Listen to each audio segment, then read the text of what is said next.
Welcome student. We are going to study about last 2 point from this chapter, that is electrochemistry, fuel cell and electrochemical series. Fuel cell.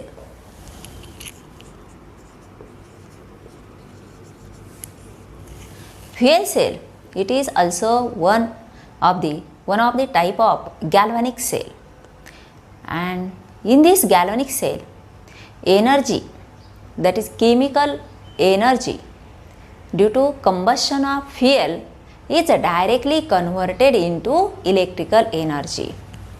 The galvanic cell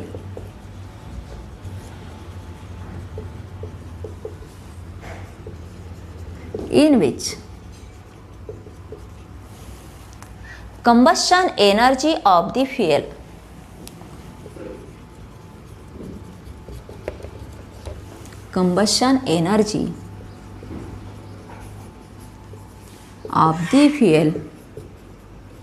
is directly converted into electrical energy.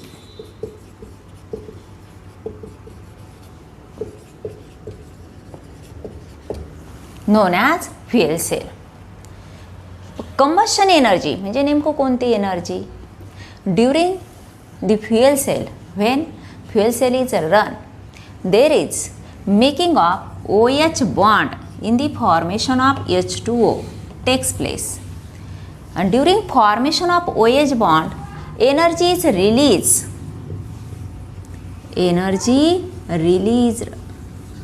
and that released energy directly converted into electrical energy.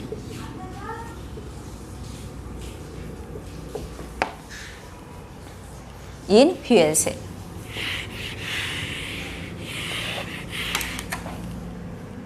Unlike other conventional fuel cell, this cell is not discarded because in another galvanic cell we see the different types of galvanic cell, that is Nicad cell, dry cell, then alkaline dry cell, as well as lead accumulator.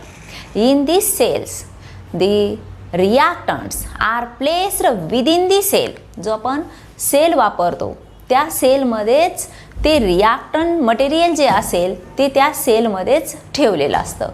परंतु fuel सेलमध्ये जे reactant material आहे ते रिझर्वायरमधून continuously इलेक्ट्रोडवरती supply केलं जातं. In fuel cell the reactants are continuously supplied through the reservoir on the electrodes. Therefore as long as these reactants are supplied, it continuously gives electrical energy. Therefore, it is continuous source of electrical energy till it supplied by the reactants. जोपर्यंत रिॲक्टंटचा supply होत राहतो तोपर्यंत त्यापासून electrical energy मिळते. परंतु दुसऱ्या सेलसारखं एकदा chemicals consume झाल्यानंतर तो टाकून दिला जात नाही, तो डिस्कार्ड केला जात नाही. Fuel cell construction working as well as application of fuel cell construction.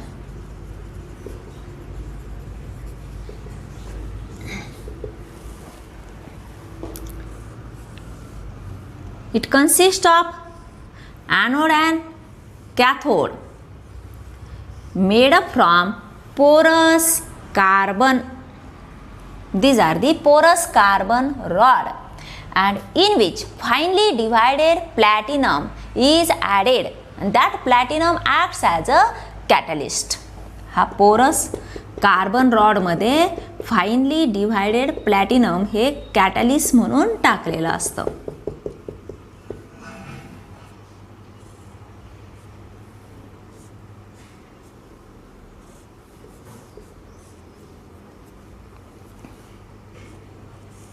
And electrolyte is hot aqueous KOH is used. Hot aqueous KOH is used as a electrolyte. These are the porous carbon rod impregnated with finely divided platinum.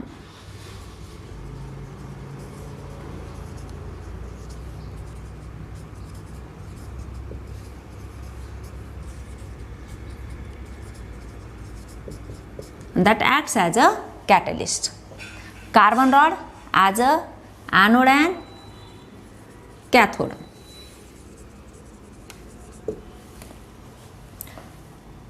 On anode and cathode, continuously a reactant is supplied. Oxygen gas on cathode and hydrogen gas on anode. On anode, hydrogen gas is supplied.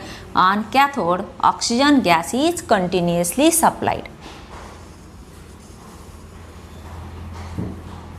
And byproduct of the fuel cell is H2O, pure water. Then working. When hydrogen and oxygen are supplied on anode and cathode respectively, hydrogen on anode, hydrogen undergo oxidation in presence of electrolyte OH minus gives H2O plus electrons. आता आपण ही imbalance reaction लिहिली, आपण नंतर ती balance करणार. At cathode oxygen is reduce plus electrons in presence of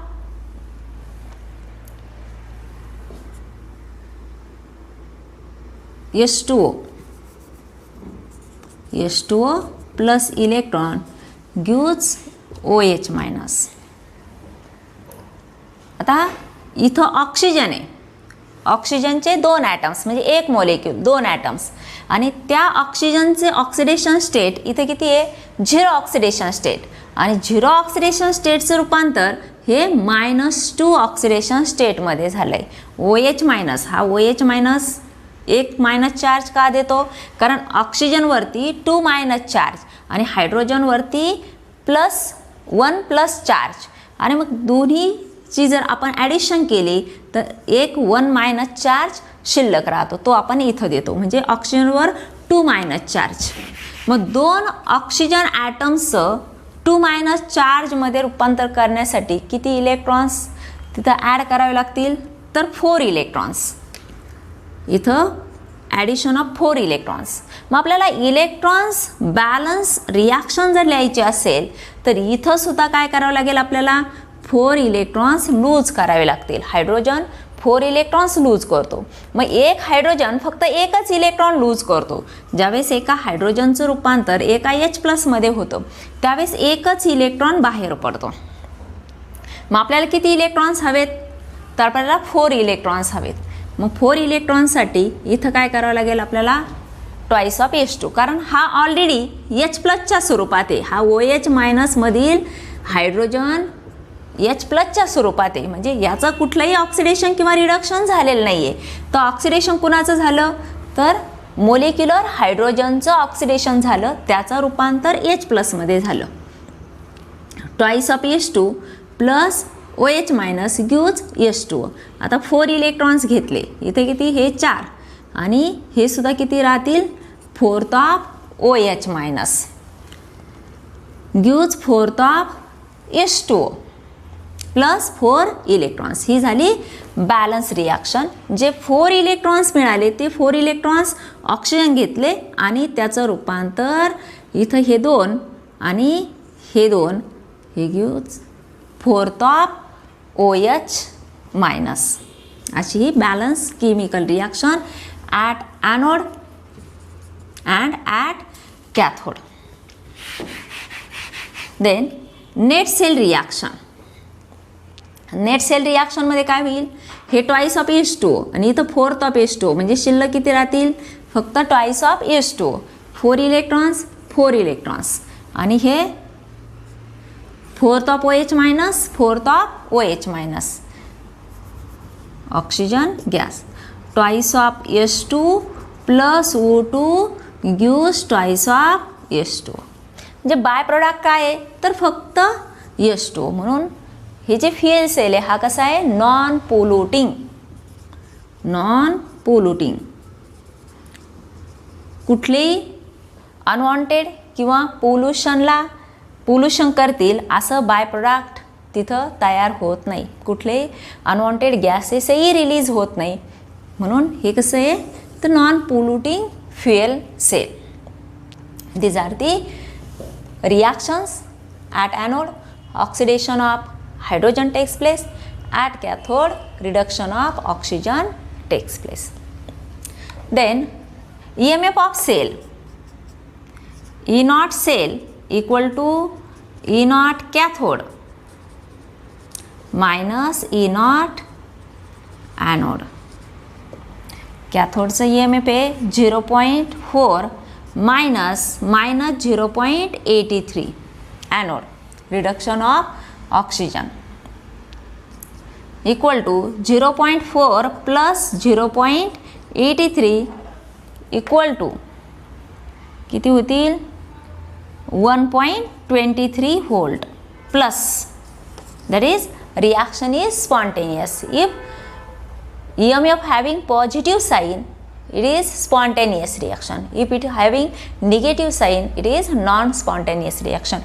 आपला EMF कसा आला पॉझिटिव्ह, म्हणून ही रिॲक्शन कशी आहे spontaneous reaction.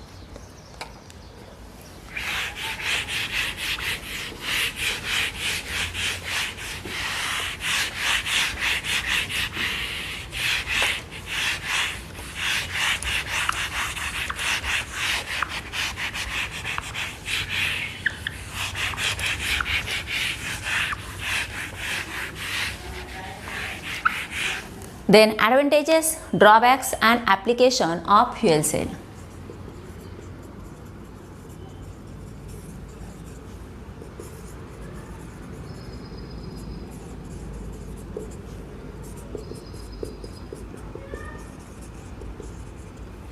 Advantages. The advantages फायदे कुठले? This cell is not discarded unlike other conventional galvanic cell. As long as the reactants are supplied, it is a continuous source of electrical energy. It is continuous source of electrical energy because as long as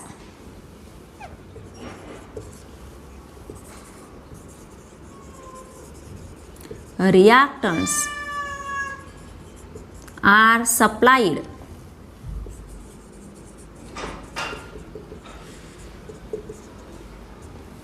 it continuously gives electrical energy.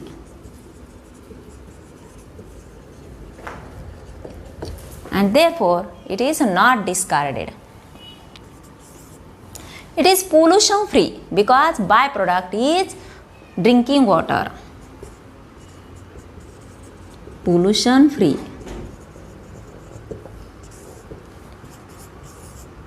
And third one is efficiency of fuel cell is about 70%.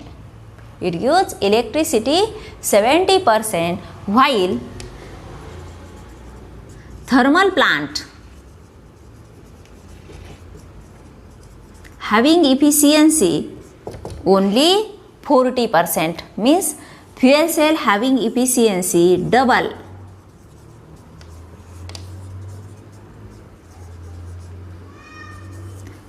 efficiency than thermal plant.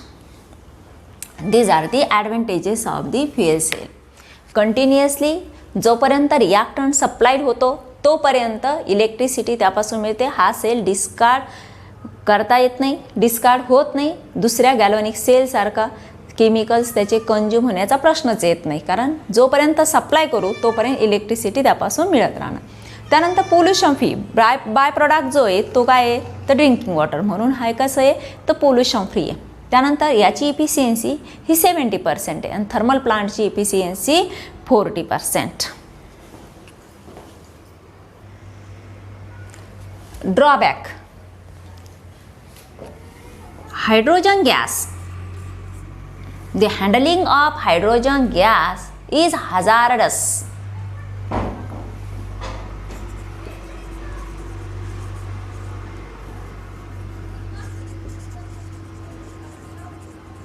Handling of hydrogen gas is hazardous as well as म्हणजे hydrogen हे धोकादायक, त्याचे handling आणि cost of preparation of ES2 also high, that is it is expensive method for the preparation of hydrogen. Hydrogen preparation method सुद्धा कशी आहे तर expensive आहे, खर्चिक आहे, त्यामुळे हायड्रोजन गॅस हा सहजासहजी उपलब्ध होत नाही. Expensive method for preparation of hydrogen gas. This is drawback. Then application of fuel cell. त्याचा यूज, त्याचा वापर कुठं केला जातो.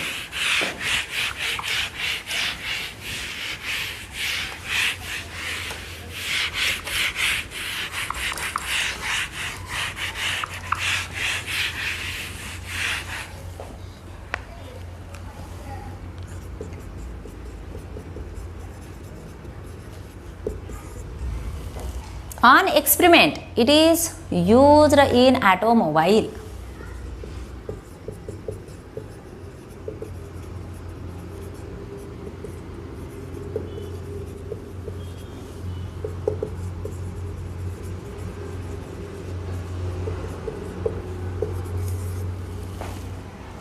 प्रायोगिक तत्वावर ऑटोमोबाईलमध्ये त्याचा वापर केला जातो.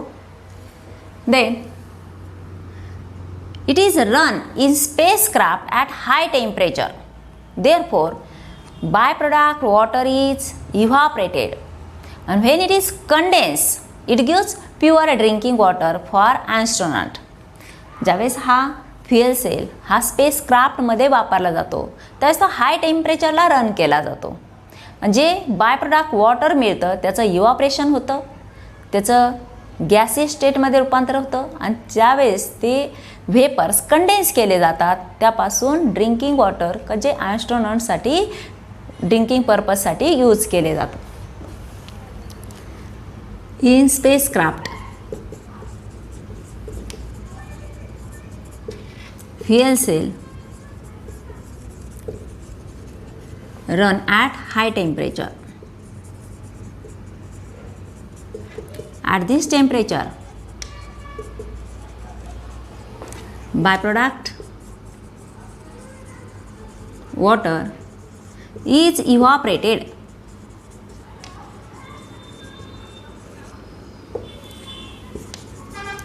When vapors of H2O condense,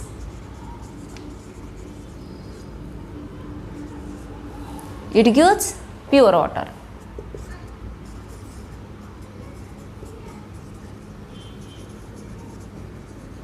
Used for drinking purpose for the astronaut. Third, in future, it may be a power generator for hospitals, hotels as well as each house. In future, it may be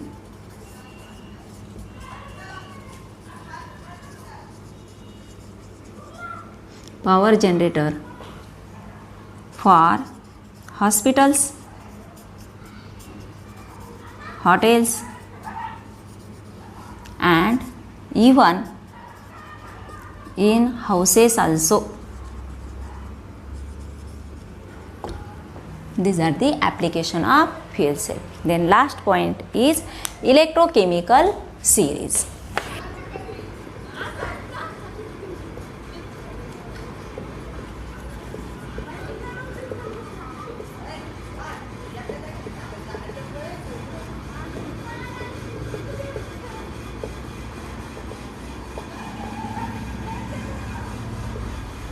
It is series of electrode with its electrode half reaction arranged in the order of decreasing standard potential.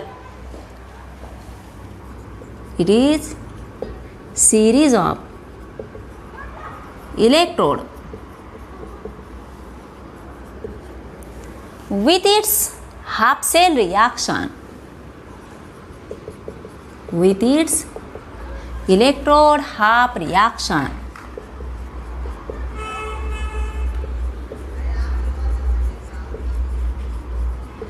arranged in the order of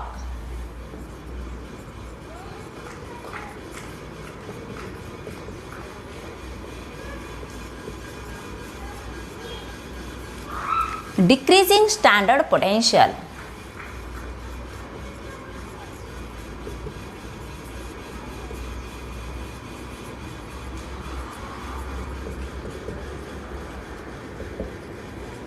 That is electrochemical series. अशी arrangement, अशी series, अशी रचना का ज्यामध्ये electrode आणि त्याची electrode half reaction ही standard पोटेन्शियलच्या डिक्रीजिंग ऑर्डरनं मांडलेली असते.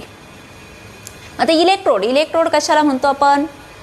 Metal or non metal immersed in its own ion solution.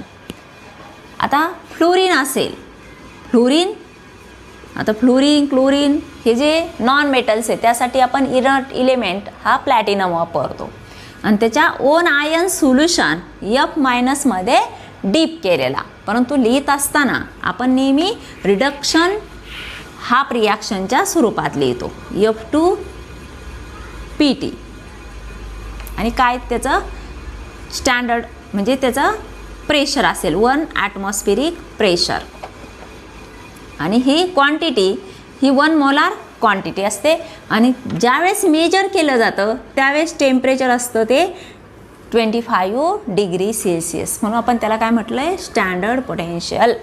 Means potential measured at standard condition at 25 degree Celsius. Concentration is 1 molar and pressure is 1 atmospheric pressure. आणि कुठल्याही इलेक्ट्रोडची पोटेन्शियलची measurement हा standard hydrogen electrode किंवा secondary reference electrode म्हणजे calomel electrode असेल, gas electrode असेल, glass electrode तो वापरून याचं EMF मेजर केला जातो स्टँडर्ड कंडिशनला. हा झाला electrode. And electrode half reaction means reduction half reaction. F2 plus 2 electrons gives twice of F-. Au plus 1 electron gives Au solid. Fe 3 plus 1 electron gives Fe 2+. Na plus 1 electron gives Na solid. He G reduction half reaction आहे, reduction half reaction electrode आणि त्याचं standard potential याची जी decreasing ऑर्डरनं series लिहिली जाते त्याला electrochemical series असं म्हटलं जातं. आपल्या पुस्तकामध्ये 116 पेज नंबरवर ती सिरीज दिलेली आहे इलेक्ट्रोकेमिकल सिरीज. परंतु ही सिरीज ही पाठ करण्यासाठी नाही आहे, तर आपल्याला त्याचा स्टडी करायचा आहे, त्याचे कॅरेक्टरिस्टिक प्रॉपर्टीज बघायचे आहे का ती जी सिरीज आहे तिचा आपल्याला कुठं यूज होईल. It is useful for relative strength of oxidizing agent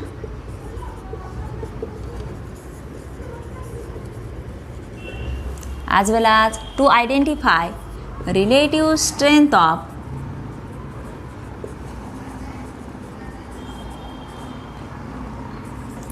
reducing agent,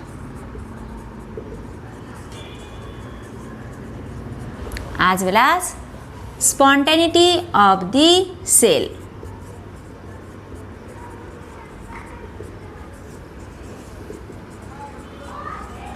Spontaneity of the cell. To determine relative strength of oxidizing agent, to determine relative strength of reducing agent, and to determine spontaneity of the cell. एखादा sale तयार करायचा असेल, sale म्हणजे दोन electrode join करून reaction spontaneous आहे, EMF त्यापासून मिळेल, इलेक्ट्रिसिटी मिळेल की नाही मिळेल हे ठरवण्यासाठी ह्या EMF सिरीजचा वापर होतो किंवा इलेक्ट्रोकेमिकल सिरीजचा उपयोग केला जातो. आता ह्या सिरीजमध्ये सगळ्यात वरती आहे ते काय आहे, तर काही मेटल्स जे नोबेल मेटल्स आणि त्याचप्रमाणे हॅलोजन फॅमिली इलेमेंट्स जे फ्लोरीन असेल, क्लोरीन, ब्रोमीन, आयोडीन, त्याचप्रमाणे AU, AG, PT, platinum, copper यांचं स्टँडर्ड पोटेन्शियल हे पॉझिटिव्ह स्टँडर्ड पोटेन्शियल आहे. आणखी बरेच इलेमेंट आहे, तुम्हाला सांगितलं मी ते व्हॅल्यूज पाठ करण्यासाठी नाही आहे, कारण आपल्याला ज्यावेळेस आपण प्रॉब्लेम सॉल्व करतो त्यावेळेस आपल्याला व्हॅल्यूज दिलेल्या असतात, E0 ऑक्सिडेशन, E0 रिडक्शनच्या व्हॅल्यूज आपल्याला दिलेल्या असतात, म्हणजे कॅथोड आणि ॲनोडच्या व्हॅल्यूज दिलेल्या असतात. तर नोबेल मेटल्स आणि हॅलोजन फॅमिली मेंबर्स हे हायड्रोजनच्या वरती आहे. हायड्रोजनचा पोटेन्शियल किती, H+, H2 gas, PT. This is hydrogen electrode. E0 H2 equal to 0.00 volt. Standard hydrogen इलेक्ट्रोडचा पोटेन्शियल 0 आणि त्याच्यावरती ह्या सगळ्या पॉझिटिव्ह व्हॅल्यूज आणि त्याच्या खाली जे आहे त्या निगेटिव्ह व्हॅल्यू. मग निगेटिव्ह व्हॅल्यू कुणाचे येतील, जे इलेमेंट हे इझिली ऑक्सिडाईज होतात. इझिली ऑक्सिडाईज होतात म्हणजे इलेक्ट्रॉन्स लूज करतात, इलेक्ट्रॉन्स देऊन टाकतात, ते बिलो दी हायड्रोजन. आणि जे सहजासहजी इलेक्ट्रॉन्स देत नाही, आता फ्लोरीन असेल, फ्लोरीन हा काय करतो, electrons most electron negative element असल्यामुळे हा इलेक्ट्रॉन्स देत नाही, तर इलेक्ट्रॉन फक्त घेण्याचं काम करतो. +2 electrons gives twice of F-. मग तसंच हॅलोजन फक्त इंटर हॅलोजन कंपाऊंड जर तयार केले तरच अदर हॅलोजन म्हणजे क्लोरीन असेल, ब्रोमीन असेल, आयोडीन तरच ते इलेक्ट्रॉन्स घेतात, परंतु सहजासहजी दुसऱ्या इलेमेंटकडून ते इलेक्ट्रॉन देत नाही, तर फक्त इलेक्ट्रॉन्स घेण्याचं काम करतात.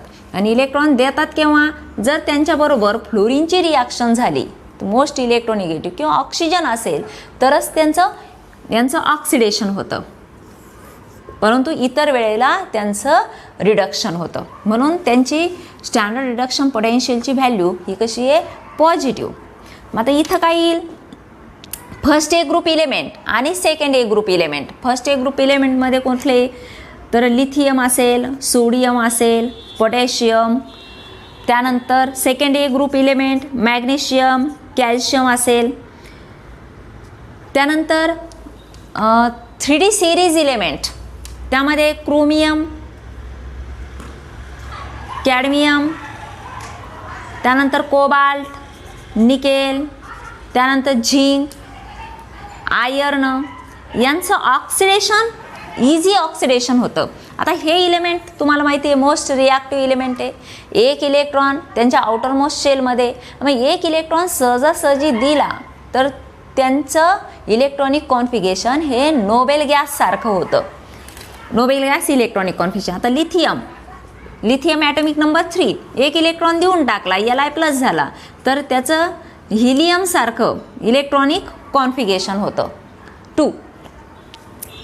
ॲटॉमिक नंबर 2 म्हणजे हिलियमसारखं. त्यानंतर पोटॅशियम 11 एक इलेक्ट्रॉन देऊन टाकला, Na+ झाला, तर इलेक्ट्रॉनिक कॉन्फिगरेशन हे निऑनसारखं होतं. म्हणजे हे इलेमेंट जे यांचं इझिली ऑक्सिडेशन होतं आणि नोबेल मेटल्स असतील, त्यानंतर हॅलोजन फॅमिली मेंबर्स असतील तर त्यांचं रिडक्शन होतं. ते इलेक्ट्रॉन्स घेतात परंतु सहजासहजी इलेक्ट्रॉन्स देत नाही. म्हणजे सहजासहजी त्यांचं ऑक्सिडेशन होत नाही, यांचं सहजासहजी रिडक्शन होत नाही. आता आपल्याला बघायचं आहे oxidizing agent and reducing agent.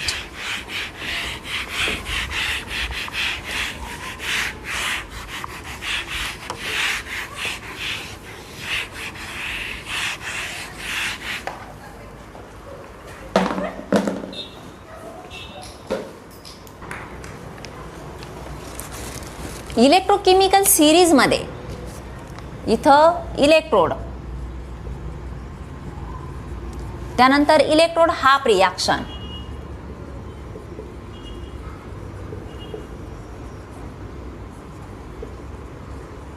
आणि ह्या ठिकाणी दिलंय त्याचं स्टँडर्ड पोटेन्शियल. आता आपण काही एक्झाम्पल्स घेऊ जे आपल्या सिरीजमध्ये दिलेले. तुम्हाला सांगितलं हे पाठ करण्यासाठी नाही आहे, फक्त आपल्याला समजण्यासाठी PT. आता याची इलेक्ट्रोड हाफ रिॲक्शन कशी होईल? F2 + 2 electrons gives twice of F minus, आणि पोटेन्शियल दिलंय +2.870 म्हणजे पॉझिटिव्ह व्हॅल्यू. त्यानंतर AU + AU ह्या रिॲक्शन ज्या आहे ह्या कशाच्या फॉर्ममध्ये आहे तर रिडक्शन हाफ रिॲक्शन आहे, AU सॉलिड.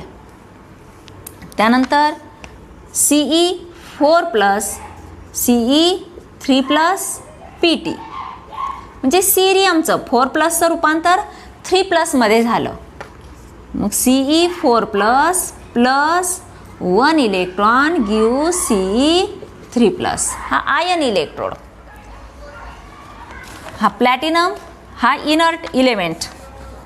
त्यानंतर Cl- Cl2 PT.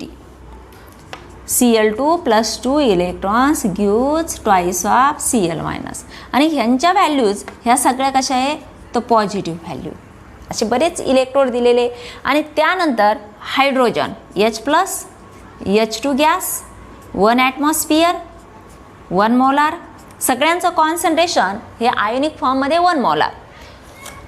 Pressure 1 atmosphere आणि टेम्परेचर ज्यावेळेस मेजर केला EMF त्यावेळेस 25 degree Celsius PT. H2 + 2 electrons gives H+, twice of H+, + 2 electrons gives H2 gas. Reduction half reaction and 0.00 volt E0H2 reduction. आणि या खाली आहे ते first A group element, second A group element आणि काही D block elements. For example त्यामध्ये येतं Pb2+ हायड्रोजनच्या खाली, Pb2+ Pb, त्यानंतर Fe2+ Fe, Na+, Na, K+, K solid, Li+, Li, आणि यांच्याही रिडक्शन हाफ रिॲक्शन. मग रिडक्शन हाफ रिॲक्शन काय होईल?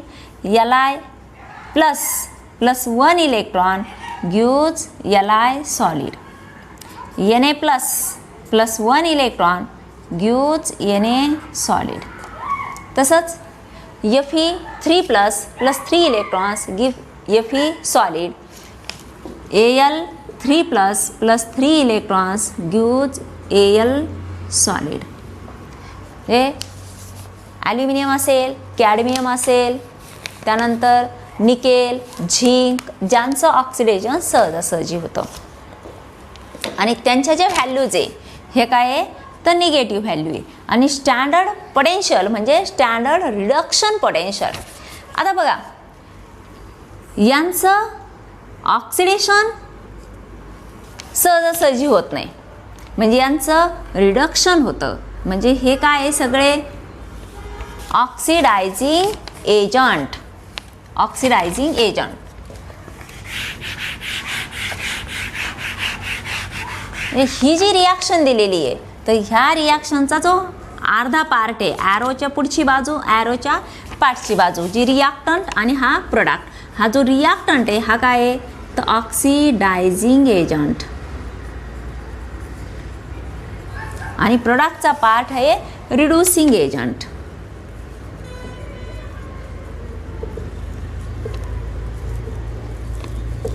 आता ऑक्सिडेशन आणि रिडक्शन तुम्हाला माहिती आहे, आपण 11th मध्ये शिकलोय. ऑक्सिडेशन कशाला म्हणतात? Loss of electron, that is oxidation. Loss of electrons, that is oxidation. And gain of electron, that is reduction. Electrons देऊन टाकणं म्हणजे ऑक्सिडेशन होतं. त्यालाच आपण काय म्हणतो दुसऱ्या वर्डमध्ये? Increase in oxidation number. Increase in oxidation number. ज्यावेळेस इलेमेंटल फॉर्ममध्ये असतो त्यावेळेस 0 ऑक्सिडेशन स्टेट असते आणि ती +1 किंवा +2 +3 काय असेल ती. आता फर्स्ट ए ग्रुप इलेमेंट असेल तर +1 होईल, second A group element 2 electron देऊन टाकतील +2 होईल, ॲल्युमिनियम असेल तर तो काय होईल +3 होईल. म्हणजे इन्क्रीज इन ऑक्सिडेशन स्टेट. त्यानंतर आपण असंही म्हणतो Fe2+ रूपांतर Fe3+ मध्ये झालं, म्हणजे एका आयनचं रूपांतर दुसऱ्या आयनमध्ये झालं.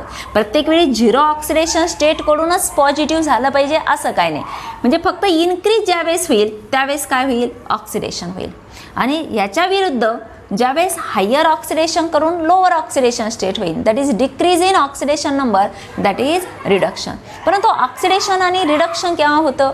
ज्यावेळेस इलेक्ट्रॉन्स लूज केले जातात, दिले जातात, त्यावेळेस कुठला तरी स्पीसीज तो घेणारा असतो.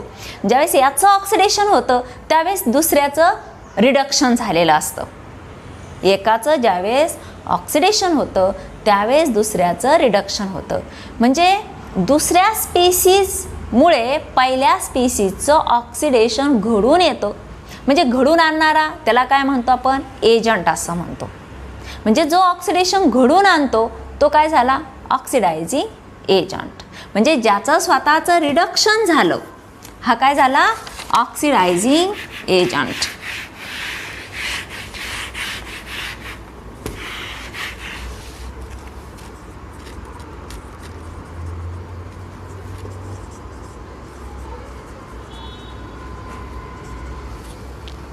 ज्याचं स्वतःचं ऑक्सिडेशन झालं तो रिड्युसिंग एजंट.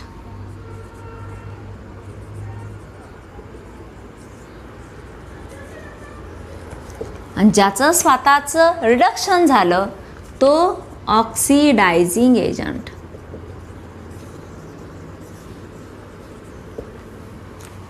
यांचं रिडक्शन झालं पण त्यावेळेस इलेक्ट्रॉन जे लागतात ते दुसऱ्याकडून घेतले, त्यांना फोर्स केला. The species which gains the electron and forces to another species to lose the electron known as oxidising agent. स्वतः इलेक्ट्रॉन घेतो आणि दुसऱ्याला देण्यास भाग पाडतो त्याला ऑक्सिडायझिंग एजंट असं म्हटलं जातं. Reducing agent means it loses the electron, itself loses the electron and forces to another species to gain the electron. स्वतः इलेक्ट्रॉन लूज करतो आणि दुसऱ्याला घेण्यास भाग पाडतो, म्हणजे दुसऱ्याचं रिडक्शन घडून आणतो, म्हणून त्याला काय म्हटलं जातं? रिड्युसिंग एजंट असं म्हटलं जातं. म्हणजे ज्यावेळेस आपण इथं इलेक्ट्रोड्स मांडले, इलेक्ट्रोड आणि त्याची हाफ सेल दाखवली, तर F2+2 electrons gives twice of F-. आणि यांच्यासाठी काय आहे तर पॉझिटिव्ह व्हॅल्यू आहे. पॉझिटिव्ह म्हणजे काय झालं? हे फोर्सफुली दुसऱ्याकडून इलेक्ट्रॉन्स घेतात, म्हणजे दुसऱ्याला देण्यास भाग पाडतात, म्हणून हे काय झाले? Strong oxidizing agent. जे झिरोच्या वरती आहे, हायड्रोजनच्या वरती आहे EMF सिरीजमध्ये, हे काय आहे? Strong oxidizing agent.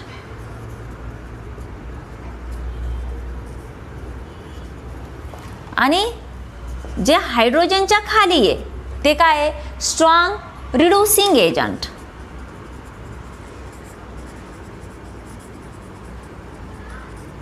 कारण त्यांची EMF व्हॅल्यू ही कशी आहे? तर निगेटिव्ह आहे. आपण बघितलं the EMF having same magnitude, that is E naught oxidation and E naught reduction, having same magnitude but opposite sign. फक्त साईन चेंज आहे त्यांचं, नाहीतर त्याचं ऑक्सिडेशन झालं किंवा रिडक्शन झालं, जे पोटेन्शियल मिळणार आहे ते कसं आहे? सेम असणार आहे. यांच्यासाठी जे स्ट्रॉंग ऑक्सिडायझिंग एजंट आहे त्यांची पॉझिटिव्ह व्हॅल्यू असते, आणि जे स्ट्रॉंग रिड्यूसिंग एजंट आहे त्यांची निगेटिव्ह व्हॅल्यू असते. मग आता ही जर आपण सिरीज मांडली तर त्यांचं रिलेटिव्ह स्ट्रेंथ आपल्याला बघायचं आहे. रिलेटिव्ह म्हणजे जर आपण कम्पेअर केलं, आता हा F2 आहे, हा इलेक्ट्रोकेमिकल सिरीजमध्ये सगळ्यात टॉपला कोण आहे? तर फ्लोरीन आहे, आणि सगळ्यात बॉटमला लिथियम आहे. म्हणजे लिथियम कसा झाला? स्ट्रॉंग रिड्यूसिंग एजंट, हा स्ट्रॉंग ऑक्सिडायझिंग एजंट. मग आपण जर रिलेटिव्ह त्याचा विचार केला, ह्याच्या आणि ह्या खाली असेल AU, त्यानंतर AU खाली असेल CE खाली असेल पुन्हा AU3+, त्यानंतर Cl- PT Br, त्यानंतर लिथियमच्या वरती असेल पोटॅशियम असेल, सोडियम असेल. तर फ्लोरीन हा कुणाकडून? त्याच्या खाली जे जे इलेमेंट आहे त्या सगळ्यांकडून तो इलेक्ट्रॉन घेऊ शकतो. आणि एखादा इलेमेंट असेल तो इलेमेंट त्याच्या खालच्या लोअर स्पीसीजकडून इलेक्ट्रॉन घेऊ शकतो, आणि त्याच्या अबोव जे स्पीसीज असतील त्याला इलेक्ट्रॉन देऊ शकतो. म्हणजे फ्लोरीन हा ऑक्सिडायझिंग एजंट त्याच्या बिलो ज्या ज्या स्पीसीज आहे त्यासाठी तो ऑक्सिडायझिंग एजंट आहे. आता AU असेल तो खालच्या स्पीसीजसाठी ऑक्सिडायझिंग एजंट असेल, आणि वरच्या स्पीसीजसाठी तो रिड्यूसिंग एजंट असेल. आता हा सुद्धा लिथियम त्याच्या अबोव जेवढ्या स्पीसीज आहे त्या सगळ्यांसाठी तो काय आहे? Reducing agent. जर आपण मध्येच सोडियम घेतला, सोडियमच्या खाली ज्या स्पीसीज आहे त्यासाठी तो ऑक्सिडायझिंग एजंट असेल, आणि त्याच्या वरची ज्या स्पीसीज असतील त्यासाठी तो रिड्यूसिंग एजंट असेल.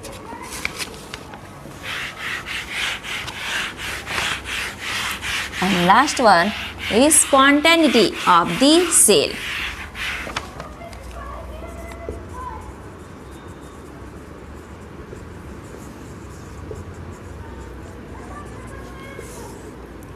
आता नव्यानं जर एखादा सेल हा तयार करायचा आहे, मग ॲनोड कुठला घ्यावा लागेल, कॅथोड कुठला घ्यावा लागेल, मग त्यासाठी काय करावं लागेल? आपण E नॉट सेलची व्हॅल्यू जर आपण काढली, कारण आपल्याला स्टँडर्ड पोटेन्शियल हे EMF सिरीजमध्ये दिलेलं आहे, इलेक्ट्रोकेमिकल सिरीजमध्ये, तर आपण जी व्हॅल्यू काढली E not cathode minus E not anode, आणि येणारी व्हॅल्यू जर पॉझिटिव्ह येत असेल तर सेल कसा आहे? स्पॉन्टेनियस सेल आहे, मिळणार त्यापासून EMF पोटेन्शियल आपल्याला मिळू शकतं.